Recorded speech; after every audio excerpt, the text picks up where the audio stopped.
Jokowi, dengarkanlah suara Mustazafin.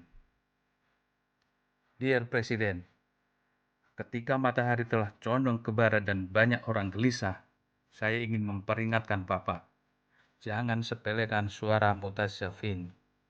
Mereka bukan hanya kaum papa di pinggir jalan, tetapi mencakup kaum intelektual yang pikiran dan nuraninya teraniaya.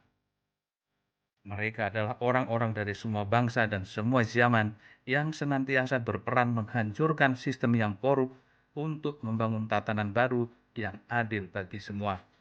Tanpa mereka, pelita bangsa akan pudar, lalu lenyap.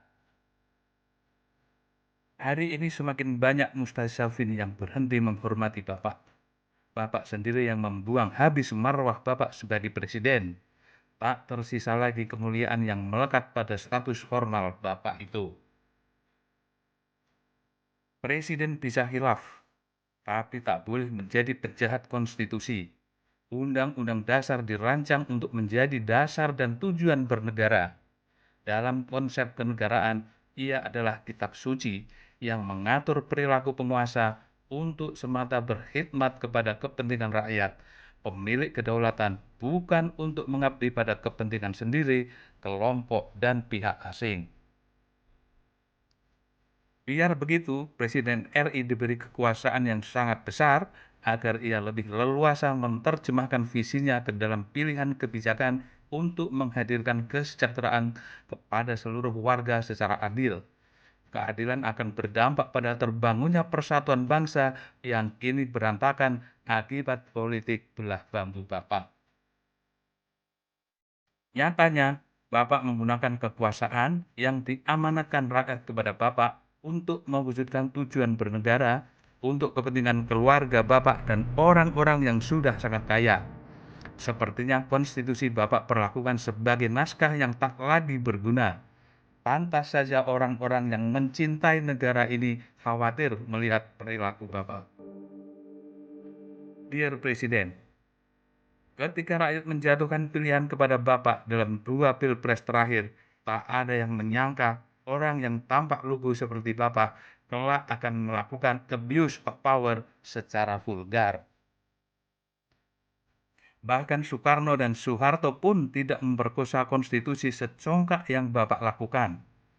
Tak heran, Guru Besar Hukum Tata Negara Denny Indrayana sampai merasa perlu menyurati DPR untuk meminta para anggotanya yang digaji dengan uang rakyat untuk menggunakan hak angket mereka. Memang Denny bukan orang pertama yang mempertanyakan kesewenang-wenangan Bapak merabas konstitusi, tapi dia adalah pakar hukum tata negara pertama yang meminta parlemen menyelidiki pelanggaran-pelanggaran konstitusional yang Bapak lakukan. Dia berharap proses politik yang berlangsung di DPR terkait penggunaan hak angket berujung pada pemakzulan Bapak. Sikap Denny adalah suara mustazafin, karena itu ia disambut dan digemakan banyak kalangan di sini. Apakah Bapak tak takut? Asal tahu saja bahwa semua penguasa zalim takut pada mustazafin. Bukankah semua revolusi besar dunia digerakkan oleh mereka? Dan para raja, otokrat, dan diktator pun bertumbangan secara hina. Mungkin Bapak tak tahu sejarah dunia karena sebagai sebagian pengakuan Bapak sendiri, Bapak tak suka membaca buku. Tapi gerakan reformasi 1998 yang digerakkan Mustazafin terjadi di ujung hidung Bapak. Mungkin ketika itu Bapak juga ikut hanyut dalam arus itu. Tak bisakah Bapak pelajari sebab-sebab keruntuhan rezim Orde Baru? Dear Presiden, Soeharto dijatuhkan bukan lantaran melanggar konstitusi, setidaknya itu bukan isu yang disuarakan mahasiswa dan mutazafin, melainkan korupsi, kolusi, dan nepotisme yang sekarang Bapak lakukan juga. Soekarno dilengsarkan juga bukan lantaran melanggar Undang-Undang Dasar 1945, melainkan insiden politik yang dihasilkan oleh kesalahan membangun kekuatan politik nasional dengan tujuan memperkuat kekuasaannya. Ini juga yang Bapak lakukan sekarang. Terus terang, dari sisi konstitusi, pelanggaran yang Bapak lakukan lebih serius dan mencolok ketimbang apa yang dilakukan 2 presiden itu. Sebenarnya yang diungkap Denny terkait abuse of power bukan isu baru. Sudah lama Mustasavin memperingatkan Bapak tentang hal itu. Bahkan lebih dari itu, mereka juga menyoroti kebijakan-kebijakan ngawur dan mubazir bidang ekonomi yang Bapak lakukan, juga kebebasan berpendapat dan pelanggaran hak asasi manusia. Tetapi Bapak cuek bebek. Nilai lebih dari apa yang disampaikan Denny dari Melbourne adalah keberaniannya mengikuti suara hatinya untuk mendesak parlemen melucuti kekuasaan Bapak. Pasalnya, Bapak menggunakannya untuk menciptakan pemilu curang. Tidak mungkin presiden yang menguasai tentara, polisi, birokrat, dan institusi-institusi pemilu dan telah menyatakan akan berpihak pada capres tertentu akan menyelenggarakan pemilu dengan fair. Demokrasi pun terancam. Ternyata Bapak bukan anak kandung gerakan reformasi. Dear Presiden, keberanian menyuarakan kebenaran adalah awal dari gerakan besar. Ketidakpuasan terhadap Soeharto sudah sangat lama disuarakan Mutasavin, tetapi suara itu baru menjadi api yang berkobar setelah dikumandangkan Amin Rais. Tentu saja, setelah hadir kondisi ekonomi yang memungkinkan hal itu terjadi. Kondisi ekonomi sekarang mungkin belum seburuk menjelang Soeharto ditumbangkan, tetapi abuse of power Bapak telah membangunkan Mustasavin. Ingat, Amin Rais masih hidup, juga Rizal Ramli dan Faisal Basri. Beberapa waktu lalu Amin Rais bersuara keras tentang perilaku ugal-ugalan pemerintahan Bapak. Jangan mengira Amin Rais kini telah menjadi macan ombong yang sedang menunggu ajal. Suara Mutasavin tidak mengenal usia. Pikiran Amin Rais masih jernih dan protesnya masih didengar banyak orang. Rupanya Bapak harus tahu juga bahwa revolusi Iran 1979 salah satu revolusi terbesar sepanjang sejarah digerakkan oleh lelaki yang sudah uzur. Ketika itu Imam Khomeini telah berusia 79 tahun. Lebih spektakuler lagi, ia menggerakkan revolusi dari pengasingan yang merobohkan monarki berusia 2500 tahun dengan kekuatan militer terbesar kelima di dunia dan didukung Amerika Serikat.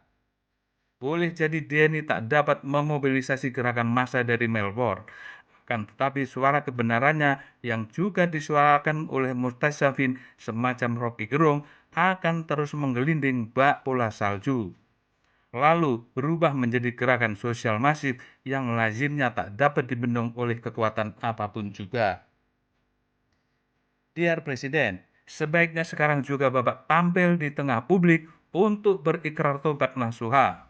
Bapak harus berjanji sungguh-sungguh bahwa Bapak akan memerintahkan bawahan Bapak KSP Muldoko untuk berhenti membegal Partai Demokrat. Aksi Muldoko yang sangat mungkin disuri Bapak terlalu menjijikkan. Caranya, batalkan persetujuan tukar guling KPK dengan MA sebagaimana dikatakan Denny berdasarkan info yang diklaim valid. KPK memaksakan MA mengabulkan peninjauan kembali Muldoko kalau tidak ingin kasus-kasus korupsi di sana dibongkar KPK. Bapak juga harus berhenti mengarahkan koalisi partai politik dengan capres-cawapres yang Bapak inginkan. Ini juga yang diungkap Denny dalam suratnya kepada DPR. Terakhir, Bapak harus mencabut pernyataan tidak akan bersikap netral dalam Pilpres. Maaf, ini pernyataan arogan dari orang yang tebal. Bagaimana mungkin hal itu bisa dilakukan presiden di negara demokrasi? Ini presiden buruk yang membahayakan konstitusionalisme negara dan kelangsungan demokrasi. Berhentilah berpikir seolah Indonesia adalah monarki milik keluarga Bapak. Dan Bapak harus menjelaskan secara logis konstitusional mengapa Anies Baswedan Bapak anggap sebagai orang yang berbahaya. Indikator apa yang Bapak gunakan? Bukankah diksi radikal, intoleran, dan politik identitas yang ingin Bapak sematkan kepada Anies hanyalah tipu muslihat untuk menjustifikasi aniaya Bapak atas nama Gubernur Jakarta itu? Bahkan untuk menggembosi aspirasi umat Islam yang kritis terhadap Cina dan kebijakan Bapak yang pro-oligarki, bukan? Dear Presiden, Alasan Bapak menggencet Anies dengan alasan demi bangsa dan negara ke depan tak bisa diterima akal sehat dan nurani siapapun kecuali sekutu-sekutu Bapak yang sedang menikmati kue dari pemerintahan Bapak. Bukankah legasi yang akan Bapak tinggalkan banyak masalahnya? Apakah masuk akal pengganti Bapak harus meneruskan proyek-proyek infrastruktur terutama IKN yang mubazir, proyek yang menggunakan duit rakyat hanya untuk berakhir sia-sia? Apakah Anies tak punya pikiran sehingga kalau nanti menjadi presiden dia akan menelantarkan bangsa ini? Masuk akalkah mengandalkan Ganjar Pranowo yang nil prestasi dan nil integritas melanjutkan legasi Bapak yang berkelindan dengan berbagai masalah? Mengapa Anies yang menjanjikan perubahan atas tatanan ekonomi dan politik nasional yang destruktif harus disingkirkan dari arena pilpres bak penjahat? Padahal ketika memimpin Jakarta dulu, ia telah menunjukkan kualitas kepemimpinan kelas wahid.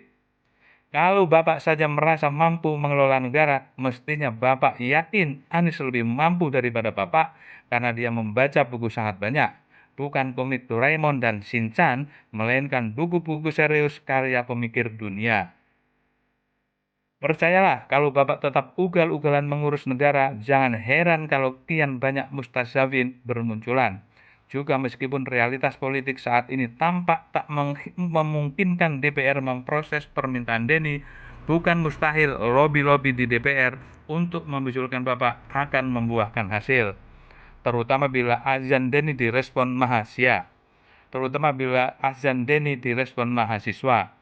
Bukankah dulu anggota DPR yang sengaja dipilih untuk mendukung rezim Orba pada akhirnya berbalik arah memusuhi Soeharto? Maka kita menyaksikan strongman itu memilih berhenti ketimbang diimpeach MPR dan meninggal sebagai orang yang dilupakan.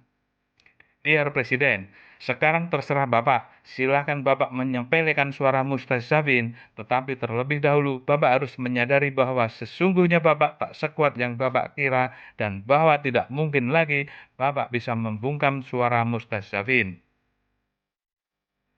Tidak mungkin lagi Bapak meneruskan cawe-cawe pilpres. Semua ada batasnya dan Bapak telah melampaui batas yang dilarang keras oleh Islam, agama yang Bapak peluk. Tentu saja Allah tidak main-main dengan firman-Nya. Tegakkan keadilan, karena sesungguhnya ketidakadilan adalah akar semua revolusi dan penderitaan manusia. Semoga Bapak tidak terlambat untuk berbenah diri.